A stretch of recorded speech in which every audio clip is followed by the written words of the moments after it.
Hello guys, मैं Manish sir आज फिर आपके लिए मैथ में इम्पोर्टेंट टॉपिक लेके आऊँ। समीकरणों को हल करना। इससे पहले हमने जाना कि एक रेखीय समीकरणों को हल कैसे करते हैं। अब जानेंगे कि यदि समीकरण इस टाइप से दिया हो तो कैसे सॉल्व करते हैं। तो इसे हम बज्र गुणनखंड विधि कहते हैं, जिसे इंग्लिश में हम क्रॉस मल्टीप्लिकेशन मेथड भी कहते हैं। चलिए चलते हैं। ये दिया गया है क्वेश्चन 20x प्लस के 6 अपॉन का 3x प्लस के 2 इक्वल टू 6 को हल करना है। हल करने का मतलब x की वैल्यू निकालना है। कैसे निकालेंगे, ये सवाल हमने लिया। अब इसमें क्रॉस मल्टीप्लिकेशन मेथड भी यूज करते हैं। किस तरीके से, ये 6 हम जानते हैं किसी भी डिजिट के अपॉन में यदि कोई संख्या नहीं होती है तो अपॉन में 1 कर लेते हैं। और जैसे कि इस विधि का है कि बज्र गुणनखंड विधि यानी क्रॉस मल्टीप्लिकेशन, तो क्रॉस मल्टीप्लाई कर लेते हैं इस तरीके से, यानी 1 का इस पूरे में और इस 6 का इस पूरी डिजिट में, मतलब इस पूरे पद में मल्टीप्लाई कर लेंगे। तो 1 का इसमें करेंगे, और जैसा कि हम जानते हैं कि 1 का किसी भी डिजिट में, जैसे 5 का 1 में हम मल्टीप्लाई करेंगे तो 5 आता है, तो इसी प्रकार 1 का इस पूरी पद में मतलब गुणा करेंगे तो वही पद आएगा। तो बस लिख देंगे 20x प्लस का 6 इज इक्वल टू, अब इस 6 का इस पूरे में करना है तो 6 मल्टीप्लाई करना है तो ब्रैकेट लगा दिया, क्योंकि पद है पूरा व्यंजक है इसलिए। चलिए देखिए 20x प्लस का 6 इज इक्वल टू 6 का इस पूरे में मल्टीप्लाई करें दो। अब देखो 6 का 3 गुणा 6 18x प्लस इस 6 का इस प्लस में करें तो प्लस आ गया, 6 का 2 में करें 6 दूनी 12। अब ये आ गया। अब इससे पहले वाले समीकरणों में हमने जाना कि समान पदों को एक तरफ लेते हैं, यानी ये 20x है, यहाँ पे 18x है, तो इन दोनों को एक साथ यानी एक साइड ले लेंगे। यानी तो क्या करें, इस 18 का पक्षांतर कर दें, तो 18 का पक्षांतर करें तो यहाँ पे 20x दिया गया पहले से ही, ये 18x माइनस हो जाएगा। क्यों? क्योंकि यहाँ जो 18 है उसमें वो प्लस की वैल्यू है। जब ये 18x यहाँ इस तरफ आएगा तो माइनस का 18x बन जाएगा। इक्वल का साइन है, इक्वल डिजिट में पहले यहाँ प्लस का 12 तो 12 लिख दो, और ये जो प्लस की 6 है वो जब इस पक्षांतर की इस तरफ आएगा तो माइनस का 6 हो जाएगा। अब देखें 20x माइनस का 18x, इन पदों का सब्सट्रैक्शन करेंगे तो 20 में से 18 गया तो कितना बचेगा 2x, और यहाँ पे भी देखिए 12 में से 6 जाएगा तो 6 बचेगा। अब हमने जाना, अब हम जानते हैं क्या कि यहाँ 2 और x के बीच में मल्टीप्लाई का साइन, तो ये जब 2 पक्षांतर की इस तरफ जाएगा तो अपॉन हो जाता है, क्योंकि इससे पहले वाले वीडियो में हमने बताया था कि जब भी पक्षांतर करते हैं तो अपोजिट साइन हो जाता है। जब अपोजिट साइन हो जाता है व्युत्क्रम चिन्ह, तो यहाँ गुणाकार तो इस तरफ जाएगा तो ये डिवाइड में पहुंच जाएगा, यानी बटे में। तो 2 का भाग 3 6 में देंगे, 3 बार जाएगा, यानी हमारी जो x की वैल्यू है वो कितनी है, x बराबर 3 ही आ गई। ये हमारा आंसर हो जाएगा। ये रहा सवाल। चलिए अब ये सवाल का आंसर x बराबर 3 आया। अब हम क्या ये आंसर सही है कि नहीं है ये भी चेक करना होगा, तो हम उत्तर की जांच करेंगे। कैसे करेंगे, ये रही उत्तर की जांच। x बराबर 3 आया तो ये जो सवाल दिया है वो हम यहाँ उधार लेंगे, 20x प्लस के 6 अपॉन का 3x प्लस के 2 इज इक्वल टू 6। अब इसमें जो x की वैल्यू आई है, यहाँ पे जो x की वैल्यू 3 आई है वो हम यहाँ x की वैल्यू रख देंगे 3। तो 20 और x के बीच में कितना साइन था, मल्टीप्लाई का साइन था, 20 मल्टीप्लाई बाई 3 प्लस के 6 अपॉन का 3x का यानी 3 का गुणा हो जाएगा प्लस के 2 इज इक्वल टू 6। तो इसका इसका गुणा कर देंगे, 20 या 60 प्लस के 6 3 का 9 प्लस के 2 बराबर 6, यानी कितना आया 60 6 66 और 9 2 11 बराबर 6। अब 11 से 66 उठाएं 6 बार कटेगा, यानी 6 बराबर 6 आ गया, यानी वैल्यू क्या आई, इक्वल आई ना। यानी ये जो मान है यहाँ left hand side equal to right hand side आई, यानी x बराबर 3 जो मान है वो क्या हमारा सही है। तो गाइस हमने इस तरीके से सॉल्यूशन किया। अब इसी टाइप के कुछ सवाल हैं जो अधिकतर पूछे जाते हैं व्यवहारिक रूप में। जैसे ये दिया गया है क्वेश्चन नंबर 2, इसमें दिया किसी संख्या के 3 गुने और 12 का योग 72 है तो संख्या ज्ञात करो। अब इस टाइप के सवालों में क्या करते हैं हम, तो पहले क्या है, उसने कहा कि संख्या ज्ञात करना है, तो जो ज्ञात करना तो वो हम मान लेते हैं। तो हल करेंगे, माना संख्या बराबर x। अब संख्या x मानी। अब सवाल में क्या कह रहा है, किसी संख्या, तो किसी संख्या मतलब x माना, तो किसी संख्या की 3 गुना, तो संख्या का 3 गुना, संख्या क्या है, x है, x का 3 गुना, यानी x का मतलब मल्टीप्लाई, 3 गुना का मतलब 3 का गुणा, तो क्या हो जाएगा हमारा 3x। ये हो गया किसी संख्या का 3 गुना।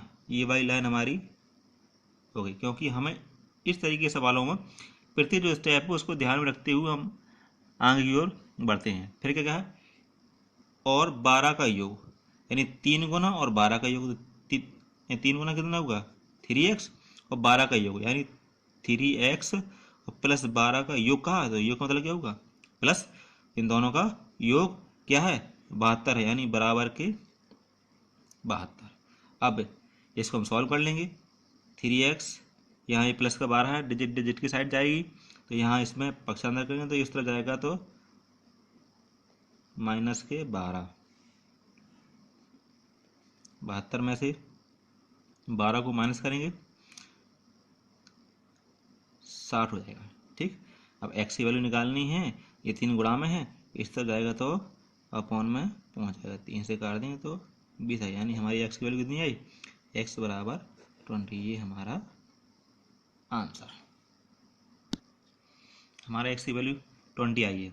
अब एक प्रकार से चेक भी हम कैसे कर सकते, तो देखें क्या कहा, किसी संख्या के 3 गुने, तो संख्या हमारी क्या निकली 20 निकली ना, तो क्या हुआ 20 का 3 गुना यानी 3 का गुणा और 12 का योग, तो प्लस के 12, तो 20 3 60 और प्लस 12, यानी कितना आया हमारा, दोनों जोड़ेंगे तो कितना आ गया 72 आ गया ना। तो यही तो था कि किसी संख्या के 3 गुने और 12 का योग कर दें तो 72 आ गया, यानी संख्या क्या है हमारी 20। ये हमारा आंसर रहा। इसी पर अगला सवाल देखेंगे, एक मतलब दूसरे टाइप सवाल है, किसी संख्या के 1/4 में से 1 घटाने पर शेषफल 1 है तो वह संख्या बताइए। तो क्या वह संख्या बताइए, तो तुरंत वही संख्या बताना, तो माना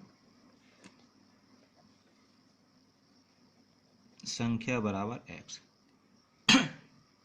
आपको कह रहा है किसी संख्या के 1/4, तो क्या होगा हमारा संख्या का 1/4, संख्या क्या है x का 1/4 यानी बटे में 4, क्योंकि किसी संख्या का चौथाई, जैसे मान लो यहाँ पे कहा कि 12 का चौथाई कितना होगा, तो 12 में 4 का भाग देंगे तो 4 दिया 12, तो 12 का चौथाई कितना हमारा 3 रहा। तो इसी प्रकार संख्या यानी क्या मानी हमने x मानी थी, तो x का चौथाई यानी 4 हो गया, ये रहा। तो ये इतनी लाइन ये सॉल्व कर ली हमने।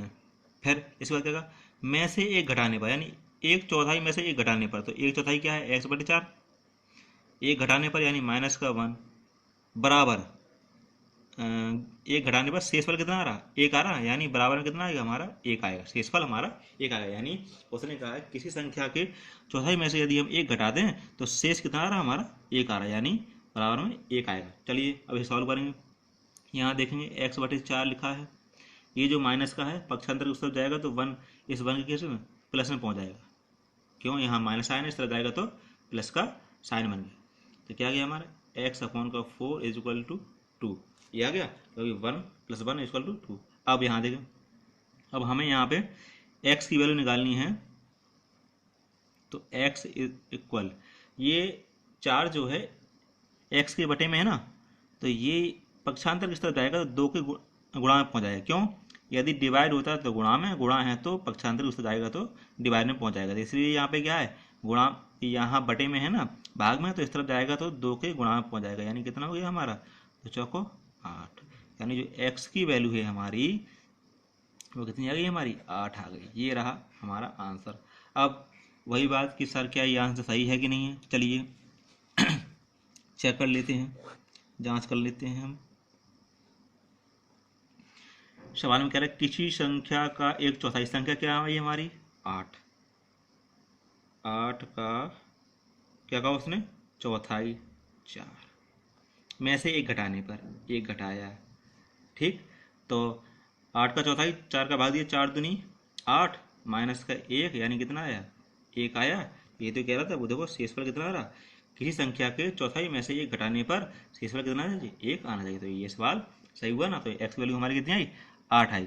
इसी टाइप में अगले जो नेक्स्ट सवाल है वो देखेंगे, क्योंकि हमारे एग्जाम में हर टाइप के सवाल पूछ लेते हैं। ये सभी जो सवाल हैं वो एक रेखीय समीकरणों को हल करने वाले सवाल हैं, जो कि व्यवहारिक रूप में पूछ लेते हैं।